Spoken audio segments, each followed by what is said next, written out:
கிழக்கு இடைத்தேர்தலை பொறுத்தவரை திமுக வெர்சஸ் நாம் தமிழர் அப்படின்னு களமே மாறி இருக்கு. இன்னைக்கு வேட்புமனு தாக்கல் எல்லாம் இதாயிருக்கு. இதெல்லாம் நமக்கு தெரிஞ்ச விஷயம் தான். இதுல நாம் தமிழர் கட்சி சார்பாக போட்டியிடக்கூடிய சீதாலட்சுமியை பொறுத்தவரை அவர் இதற்கு முன்னாடி களமிறங்கிய தேர்தல்ல அவருடைய சொத்து மதிப்பு 99 லட்சம் அப்படின்னு குறிப்பிடப்பட்டிருந்தது.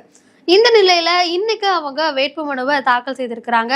அதன்படி அவங்களுடைய சொத்து விவரம் என்ன, நாம் தமிழர் கட்சிக்கு எந்த அளவுக்கு சாதகமாக இருக்கிறதா அல்லது திமுகவுக்கு சாதகமாக இருக்கிறதா உள்ளிட்ட நிறைய விஷயங்களை தான் இந்த வீடியோல பார்க்க போறோம். ஈரோடு கிழக்கு இடைத்தேர்தல காங்கிரஸ் EV.K.S. இளங்கோவன் உயிரிழந்ததை தொடர்ந்து February 5ஆம் தேதி அங்க இடைத்தேர்தல் நடக்க போகுது.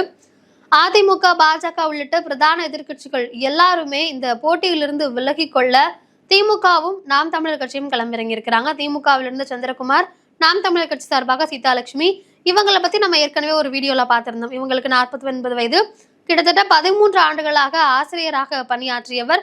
தற்போது கேபிள் டிவி ஆபரேட்டர், அது போல விவசாயத்தையும் தன்னுடைய தொழிலாக சொல்லியிருக்கிறாங்க. இவங்க இதற்கு முன்பாக 2024 நாடாளுமன்ற தேர்தலை பொறுத்த வரைக்கும் திருப்பூர் தொகுதியில போட்டியிட்டாங்க.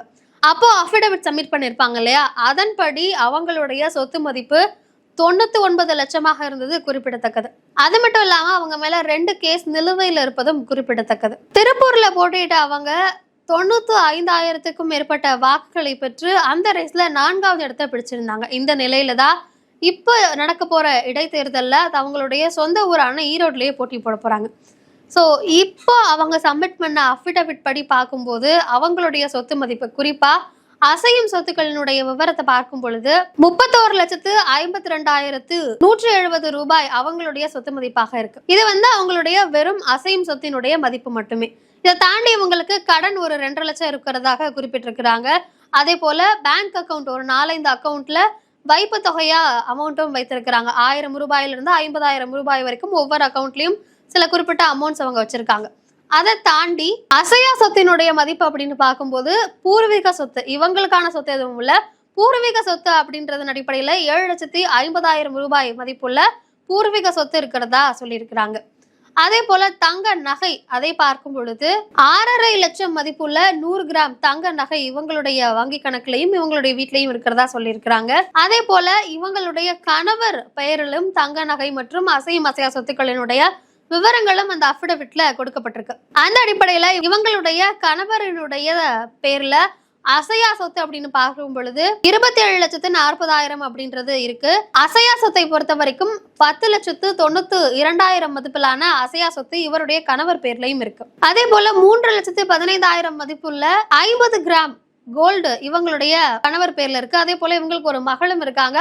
அவங்க பேர்லயும் நிறைய சொத்து விவரங்களையும் குறிப்பிட்டிருப்பதை பார்க்க முடிகிறது. அடுத்ததா வெஹிக்கிள்ஸ் அப்படின்னு பார்க்கும்போது இவங்க மனைவி, அதாவது சீதாலட்சுமி, கேண்டிடேட் சீதாலட்சுமி பேர்ல மட்டும் 2 பைக் இருக்கிறத பார்க்க முடிகிறது. ஸ்கூட்டி பெப்பும் அப்புறம் ஜூபிட்டரும் சொல்லியிருக்காங்க. அதே போல இவங்களுடைய கணவருடைய பேர்ல 5 வாகனம் இருக்கு, 2 கார் 3 பைக் அப்படிங்கிறதையும் அவங்க சொல்லியிருக்கிறத பார்க்க முடியுது. இப்படியாக இவங்களுடைய சொத்து விவரம் கொடுக்கப்பட்டிருக்கு. கடந்த முறை 99 லட்சமாக இருந்தது. தற்போது அசையும் அசையா சொத்துக்களுடைய விவரத்தின் படி இந்த விவரம் தற்போது கொடுக்கப்பட்டிருக்கிறது. இவங்க மேல இப்பவும் அதே 2 வழக்கு நிலுவையில் இருக்கு. ஆனா எந்த ஒரு குற்றத்துக்கும் இவங்க தண்டனை பெறவில்லை அப்படிங்கறதையும் பார்க்க முடிகிறது. ஓகே, இவங்க என்ன படிச்சிருக்காங்க அப்படின்னு பார்க்கும் பொழுது BA எக்கனாமிக்ஸ், MA தமிழ், அதன் பிறகு MPhil தமிழும் பண்ணியிருக்கிறாங்க அப்படின்றத பார்க்க முடியுது. 13 ஆண்டு காலம் ஆசிரியராக பணியாற்றி இருக்கிறார்கள். அதன் பிறகு தற்போது கேபிள் டிவியிலும் அதே போல விவசாயமும் தன்னுடைய தொழிலாக சொல்லியிருக்கிறாங்க.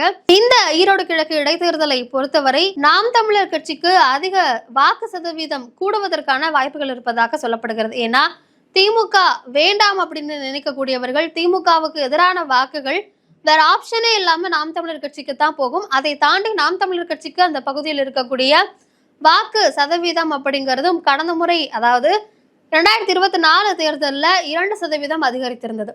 அந்த அடிப்படையில இந்த முறையும் அதிகரிக்கும். வேறு ஆப்போனன்ட் யாரும் இல்லாதனால அந்த வாக்குகளும் நாம் தமிழர் கட்சிக்கு தான் விழுகும் அப்படின்னு எதிர்பார்க்கப்படுகிறது.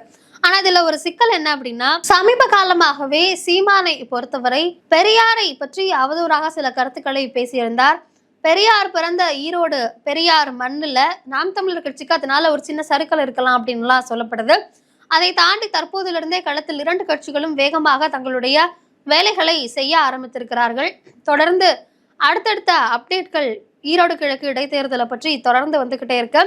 அடுத்தடுத்த விஷயங்களையும் பார்க்கலாம். இன்னொரு ரொம்ப முக்கியமான விஷயம், விஜய் இன்று எந்த ஒரு கட்சிக்கும் ஆதரவு இல்லை அப்படிங்கிறதையும் சொல்லியிருக்கிறாரு. தமிழக வெற்றி கழகத்தினர் ஒருவேளை இந்த ஈரோடு கிழக்கு இடைத்தேர்தலில் கண்டெஸ்ட் பண்ணியிருந்தாங்க அப்படின்னா இளைஞர்களினுடைய வாக்கு பெரும்பாலும் அவர்களுக்கு சென்றிருப்பதற்கான வாய்ப்புகள் இருக்கு அப்படின்னு பல்வேறு அரசியல் நோக்கர்களால சொல்லப்பட்டது. அந்த ஆப்ஷன் இல்லாத பட்சத்துல திமுகவை எதிர்க்கணும் அப்படின்னு நினைக்கிறவங்க விஜயினுடைய ஆதரவு இருந்தால் நாம் தமிழர் கட்சிக்கு அந்த வாக்குகள் கிடைக்கும் அப்படின்னு எல்லாம் நிறைய விஷயங்கள் பேசப்பட்ட நிலையில தமிழக வெற்றி கழகம் எந்த ஒரு கட்சிக்கும் ஆதரவு அளிக்கவில்லை அப்படிங்கறத அதிகாரப்பூர்வமாக இன்று அவர்களுடைய கட்சி தரப்பிலிருந்து வெளியிட்டிருக்கிறார்கள். அத அடிப்படையில சீமானவர்கள் நாம் தமிழர் கட்சியின் சார்பில் யாரிடமெல்லாம் ஆதரவு கேட்பதற்கு வாய்ப்பு இருக்கிறது, அதிமுகவினுடைய வாக்காளர்கள் எனக்கு வாக்களிக்கலாம் அப்படின்லாம் கடந்த தேர்தலை சொல்லியிருந்த நிலையில இந்த முறை அப்படி யாரையெல்லாம் சொல்வதற்கு வாய்ப்பு இருக்கு. ஏற்கனவே பாஜகவினுடைய பி டீம் அப்படின்னு எல்லாம் பொதுவாக விமர்சனங்கள் வைக்கப்பட்டு கொண்டிருக்கக்கூடிய இந்த சூழல்ல திமுகவை நாம் தமிழர் கட்சி எப்படி எதிர்கொள்ள போகிறது, அதே போல யாருக்கு களம் சாதகமாக அமைய போகிறது உள்ளிட்ட பல்வேறு கேள்விகளுக்கான விடைகளை அடுத்தடுத்த வீடியோக்கள்ல பார்க்கலாம்.